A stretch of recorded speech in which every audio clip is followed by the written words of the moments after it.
Hai să vorbesc un pic și despre casă, că văd că există interes. O să fac mai multe clipuri pe tema asta.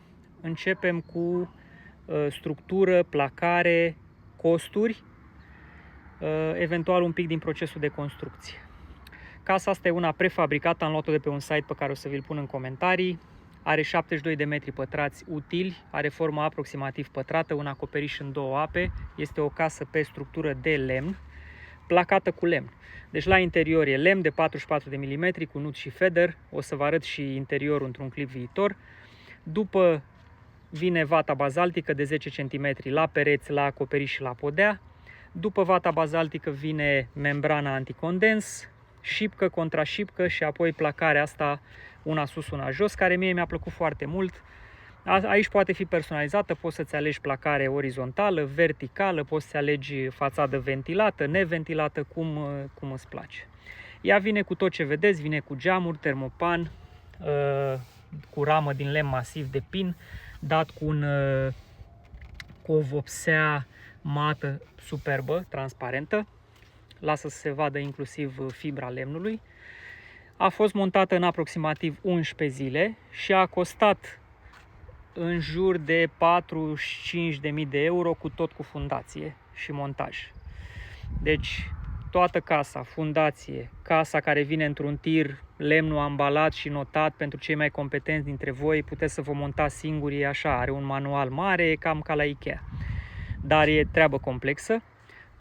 Montajul, învelitoarea de șindrilă bituminoasă a costat tot în jur de 45.000 de euro. Asta anul trecut, prin august-septembrie, deci în 2025. Și a fost lăsată în forma în care o vedeți, noi doar am mai vopsit-o la exterior și la interior. I-am dat cu o vopsea la fel superbă, un pic satinată, tot mată, care, vedeți, i-a luat luciul ăla specific al lemnului crud și l-a făcut să arate foarte frumos. Mie îmi place mult. Dacă îi dai la 2-3 ani cu vopseaua asta, e, cred, super ok și n-ar trebui să n-ai probleme nici cu apa, nici cu soarele, nici cu nimic. Ea a avut și un sistem pluvial în banii ăștia, doar că a fost instalat prost și l-am dat jos. Procesul de construcție, toată povestea începe cu rama aia care se vede acolo. Ramă care e tratată să nu fie afectată de apă, cel puțin o perioadă.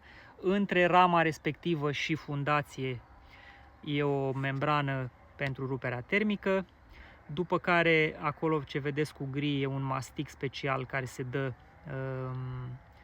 ca să nu intre apa pe dedesubt și membrana aia a fost lipită la rândul ei cu o pastă bituminoasă și de lemn și de fundație. Aici am lăsat eu două țevi în cazul în care o să construiesc aici o cameră tehnică pentru o centrală, deși nu cred că se va întâmpla. Casa a fost atât de bine izolată și ne-am descurcat atât de bine încât toată iarna am stat doar cu acest aparat de aer condiționat și am avut o iarnă grea plus un calorifer electric. Și am avut constant în casă 21-22 de grade fără probleme. Nu ne-a fost frig. E bine izolată și lemnul ține cald. Cam atât pe acest prim clip despre casă. O să revin și cu interiorul și cu alte detalii. Sunt și probleme, bineînțeles. Genul ăsta de casă e pentru proprietari care sunt dispuși să stea tot timpul să o bibilească. Mai dai niște mastic pe aici că mai intră apa, lemnul lucrează, aici se mai depărtează un pic. Poți să vii, eu știu, să pui aici o bucată de aluminiu frumos, să-l gândești într-un fel. Și tot așa. Mai dai o vopsea aici că ți se pare ție că nu știu ce. Mai vii și mai șmirgheluiești un pic că se ridică fibra lemnului. Chestii de genul ăsta.